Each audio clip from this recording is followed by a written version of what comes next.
The Kingdom Beneath Our Feet, The Secret World of Ants. Part 1, The Hidden Empire. Beneath the soil we walk on, in places so small our eyes can't see, an empire thrives, ancient, organized, unstoppable. It is a world without kings, without crowns, yet ruled with perfect order. This is the Kingdom of Ants, the most successful society on planet Earth. Everywhere you step, they are there. In forests, deserts, cities, even inside your home, the silent architects of the ground move as one, unseen and unshaken. Their world mirrors ours, filled with wars, teamwork, sacrifice, and survival. But unlike us, they do it without greed, without pride, only purpose. Globe showing Europe Africa the dawn of the ants. Long before humans learned to build cities, ants had already mastered civilization. Their story began over 140 million years ago, when dinosaurs still ruled the earth. Born from the wasp family, these small creatures evolved not just to survive, but to cooperate. And in that cooperation, they found power. Today, scientists estimate that there are more than 10 quadrillion ants on the planet. That's roughly 1 million ants for every human being alive. If we combined all their weight, the mass of ants would equal, or even surpass, the total weight of all humans on Earth.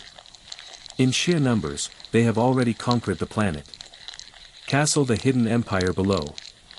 Deep underground lies a labyrinth, tunnels carved by tiny jaws and endless teamwork. Each tunnel serves a purpose: nurseries for eggs, chambers for food, corridors for air circulation. An ant colony is not chaos, it is architecture in motion. At the heart of every colony lives a queen, massive, majestic, and born to give life. She is not a ruler in the way we think, she doesn't command, she creates. Her only duty is to lay eggs, thousands each day, ensuring the survival of her people. Around her, worker ants move tirelessly, cleaning, feeding, protecting. They don't question, they don't rest, their entire existence is driven by a shared instinct: the colony must live. Above ground, soldier ants patrol the borders, jaws ready, eyes sharp. If an intruder dares to cross, they swarm in seconds, a perfect army built on discipline, not chaos. No soldier shouts orders. No worker waits for permission. They move as one, as if the colony itself has a single mind. Brain the hive mind, the genius of unity. How can creatures so small coordinate with such perfection? The answer lies in chemical communication, a language written not in sound or sight, but in scent. Ants speak through pheromones, invisible trails of smell that tell others where to go, what to do, even when to fight or flee. One ant finds food. It walks back to the nest, leaving a scent trail behind. Others follow.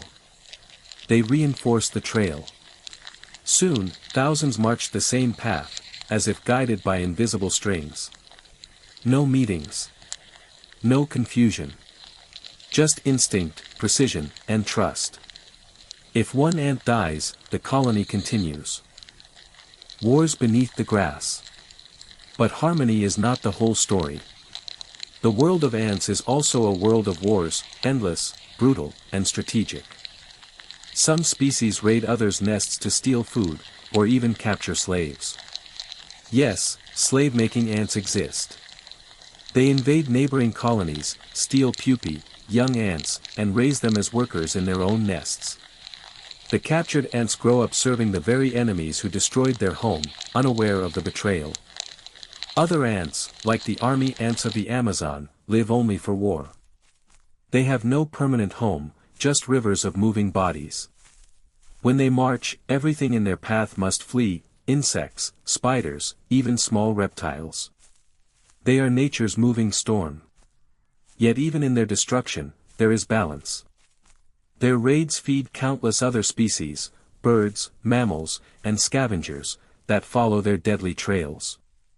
In the grand design of nature, even war has purpose. Seedling the gardeners of the earth. Not all ants live for conquest. Some are farmers, tending to tiny herds of aphids that feed them sweet nectar. They stroke the aphids gently with their antennae, milking them for drops of honeydew, just as humans milk cows. Others are gardeners, cultivating underground fungi in perfect temperature and humidity, a living crop grown without sunlight. These are the leafcutter ants, found in South America. They cut fresh leaves, carry them home, and use them to feed their fungus farms. The colony depends on this fungus as humans depend on bread or rice. Each ant knows exactly what to do, where to go, when to stop, when to turn. No leader gives the command. Their leadership is written in their DNA, and their cooperation is older than time. Skull life, death, and purpose. To the human eye, an ant's life seems small, even meaningless. But look closer, every movement has intention. Every breath, every step, serves something greater. A worker ant may live only a few weeks. A soldier, a few months. But the queen, she can live for 20 years, continuing the legacy long after her first children are gone. When an ant dies, the colony knows. The scent of death spreads, and workers carry the body away, not out of grief, but of respect and order. There is no chaos, no mourning. Just the rhythm of nature, precise and eternal. In the world of ants, there is no I. There is only we. Milky Way, the meaning beneath our feet. Next time you see a line of ants carrying crumbs, stop and watch. You're not seeing random insects. You're seeing one of Earth's most sophisticated societies, older than empires, wiser than kings. They build without blueprints. They work without greed. They fight without hate. They live, and die, for something greater than themselves. Maybe that's why, in their silence, there's a lesson for us. True strength doesn't come from power. It comes